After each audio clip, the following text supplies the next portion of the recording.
यं ब्रह्मा वरुणेन्द्र रुद्रमरुतः स्तुवन्ति दिव्यैस्तवैः वेदैः साङ्गपदक्रमोपनिषदैर्गायन्ति यं सामगाः ध्यानावस्थिततद्गतेन मनसा पश्यन्ति यं योगिनो यस्यान्तं न विदुः सुरासुरगणा देवाय तस्मै नमः। ब्रह्मा, इंद्र, वरुण, रुद्र और मरुदगण जिनका दिव्य स्तोत्रों से स्तवन करते हैं, सामगान करने वाले लोग अंग, पद, क्रम और उपनिषदों के सहित वेदों से जिनका गान करते हैं, ध्यानमग्न एवं तल्लीन चित्त से योगी जिनका साक्षात्कार करते हैं और जिनका पार सुर और असुर कोई भी नहीं पाते, उन भगवान को नमस्कार है। ओम नमो भगवते वासुदेवाय। श्री विष्णवे नमः। परमात्मने नमः। गया श्राद्ध तथा बद्रीनारायण में ब्रह्म कपाली श्राद्ध पर विचार। जानिए गया में श्राद्ध की महिमा एवं बद्रीनारायण में ब्रह्म कपाली पर श्राद्ध पिंड दान की महिमा। क्या बद्रीनारायण में ब्रह्म कपाली पर श्राद्ध पिंडदान करने के पश्चात गया में श्राद्ध करने से पितरों का अधः पतन हो जाता है? पहले गया में श्राद्ध करें अथवा बद्रीनारायण में। और जानिए क्या बद्रीनारायण में श्राद्ध करने के बाद अन्य स्थान पर और पितृपक्ष आदि में श्राद्ध करना उचित है अथवा नहीं? इन सब बातों पर आज इस वीडियो में शास्त्र सम्मत विचार करेंगे। गया में श्राद्ध करने की अत्यधिक महिमा है। शास्त्रों में लिखा है, जीवतो वाक्य करणात् छयाहे भूरि भोजनात् गयायाम पिंडदानांच त्रिभिर्पुत्रस्य पुत्रता। श्रीमद् देवी भागवत। जीवन पर्यंत माता पिता की आज्ञा का पालन करने, श्राद्ध में खूब भोजन कराने और गया तीर्थ में पितरों का पिंडदान अथवा गया में श्राद्ध करने वाले पुत्र का पुत्रत्व सार्थक है। गयाभिगमनं कर्तुः यः शक्तो नाभिगच्छति शोचन्ति पितरस्तस्य वृथा तेषां परिश्रमः तस्मात् सर्वप्रयत्नेन ब्राह्मणस्तु विशेषतः प्रदद्यात् विधिवत् पिंडान् गयां गत्वा समाहितः।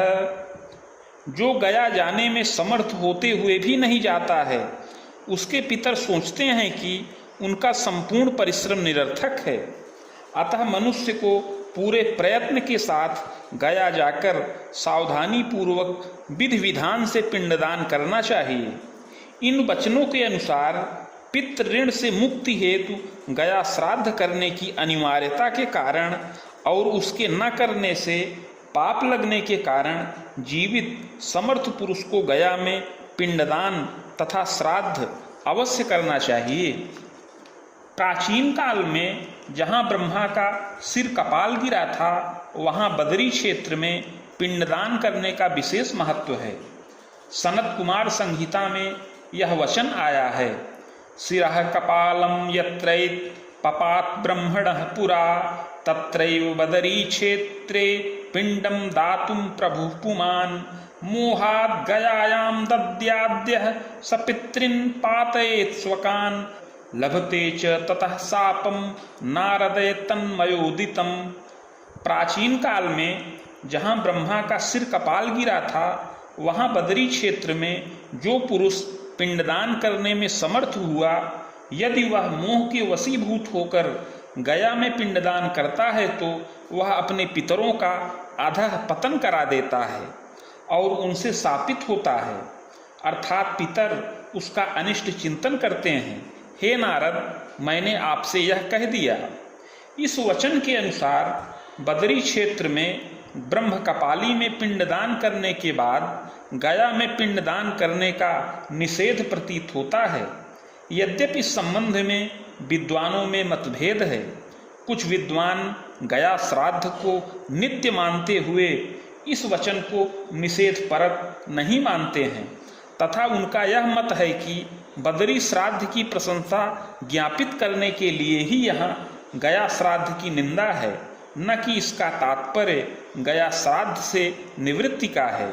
उनके अनुसार उपर्युक्त वचन में प्रभु पुमान पद का तात्पर्य यह है कि बदरी क्षेत्र में स्थित ब्रह्म कपाली में श्राद्ध करने का सामर्थ्य होने पर भी यदि कोई व्यक्ति मोहवशात गया में ही अपने पितरों का श्राद्ध करके संतुष्ट हो जाए तो उसके पितृगणों का अधः पतन हो जाता है तथा उसे उनके शाप का भागी होना पड़ता है। इस प्रकार सामर्थ्य रहते हुए गया श्राद्ध के उपरांत ब्रह्म कपाली में श्राद्ध अवश्य करना चाहिए, परंतु कई विद्वद्गण इस तर्क से सहमत नहीं हैं। उनका मानना है कि शिरः कपालम इत्यादि वचन स्पष्ट रूप से निषेध वचन हैं। उनके अनुसार प्रभु पुमान पद का तात्पर्य यह है कि बदरी क्षेत्र में स्थित ब्रह्म कपाली में श्राद्ध करने में समर्थ हुआ व्यक्ति, अर्थात जिसने वहाँ श्राद्ध संपन्न कर लिया, वह बाद में मोहवशात यदि गया में पिंडदान करता है तो उसके पितृगण अधः पतन को प्राप्त होते हैं एवं श्राद्ध करने वाला शाप का भागी होता है। उनके मत से सिद्धांत रूप में कृत्य या अकृत्य के विचार से रहित होना ही अविवेक अर्थात मोह है।